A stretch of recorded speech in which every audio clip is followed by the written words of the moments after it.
Hey all, Ron here from Military Images Magazine with a new episode of Life on the Civil War Research Trail. Today's story goes back just a couple of weeks ago. I had that collecting itch to scratch, hadn't added to my collection in a while, went to some of my favorite dealer sites looking around to see if they had any new and fascinating images for sale. And lo and behold, I found this one on Frohne's Historic Military. I'll put the website address in the comments below. Anyway, this image grabbed my attention immediately because of the image quality, but also, and first of all, first and foremost, the red pen inscription on the bottom, a period inscription that says the Army and Navy forever. What a great sentiment that I think captures the unity and the coordination of the ground forces and the sea forces during wartime. And so what made this even better were two items that I discovered. One of them is the backmark, and the other happened when I ran each of these faces through Civil War Photo Sleuth. So let me start with the backmark. The photographer may be known to you students of the Civil War. It's A.D. Little of Baton Rouge, Louisiana. Little was rather prolific as far as making photographs during that time, and he really had a high level of quality. As you can see in this image, the focus on each face is crystal clear, very sharp. The contrast, the lighting, this is all the kind of stuff that you would find in a photographer's handbook from that time period. So it was really great to locate the image to Baton Rouge, and it really adds a little bit to the spirit of cooperation that was going on, not only around the Union, around the Gulf of Mexico, the Atlantic Ocean, up along the coast, but specifically in the Baton Rouge, Mississippi River, New Orleans area, where there were so many joint activities happening throughout the war years, specifically in 1862 with the fall of New Orleans, onward through all the other events that took place in that part of the country. So that's the Baton Rouge and Louisiana connection. When I had that, I thought, wow, that's really great. At least we can locate this image and locate these soldiers and sailors to that part of the world, to the Mississippi River, to the Brown Water Navy. Then I thought, let me run these images through Civil War Photo Sleuth. And I had a certain feeling of confidence going in. I wasn't as confident about the Navy men because the Navy was so small and fewer images survived. But I thought, well, maybe I'll have a better chance with the Army. Still, I uploaded all four of them to civilwarphotosleuth.com, which uses face recognition technology and classic research tools to identify previously unknown faces.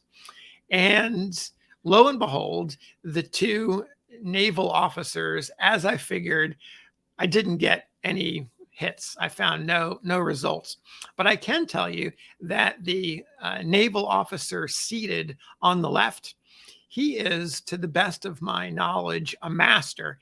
And I can tell that because the two lines on his cuff and the star, that insignia marks him as a master.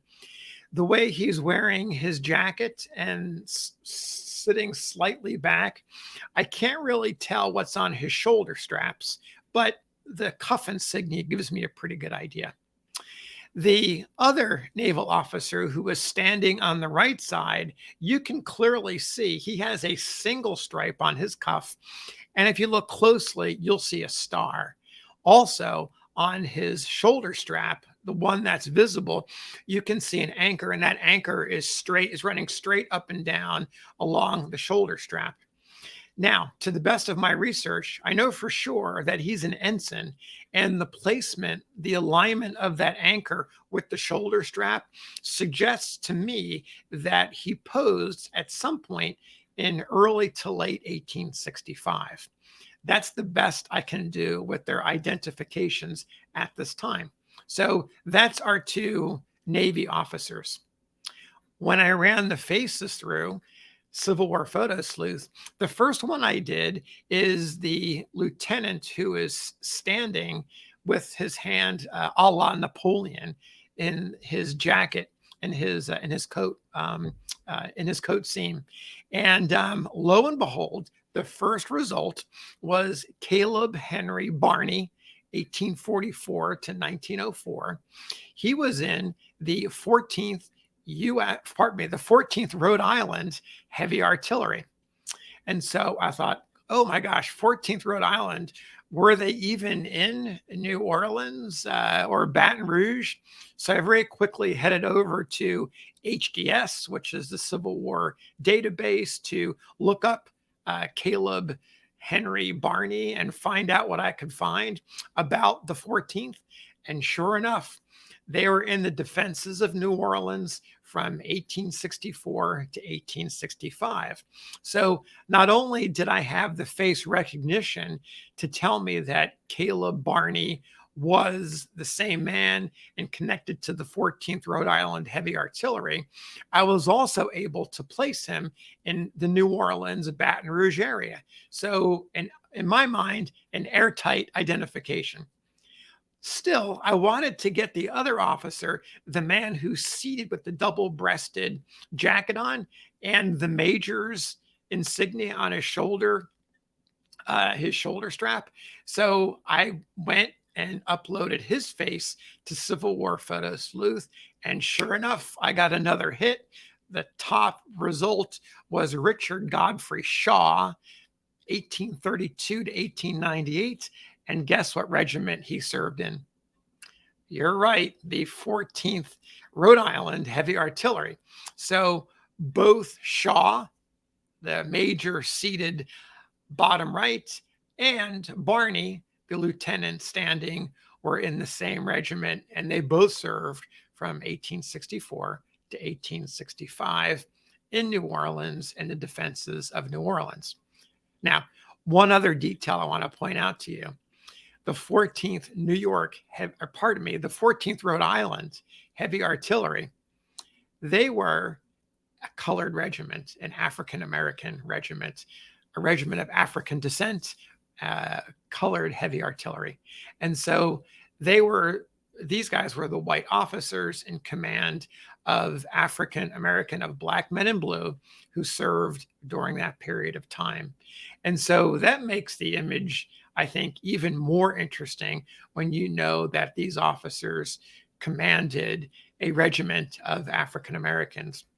Two more notes. Barney and Shaw both got their start in the war in 1861. Barney, again, the lieutenant who was standing, he was in the Burnside Battalion, it was a Rhode Island battalion, and participated in Ambrose Burnside's 1862 expedition to the North Carolina coast.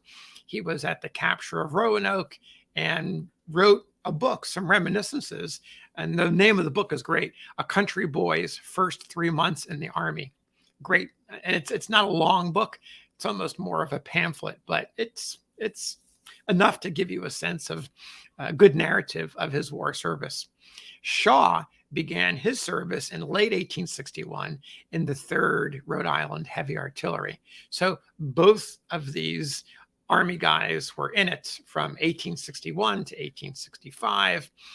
And so both had different commands, wound up being officers in the 14th Heavy Artillery. By the way, the 14th eventually is redesignated as the 11th U.S. Colored Heavy Artillery. They finally muster out in October of 1865. So there you have it, the Army and Navy forever. We'll see you again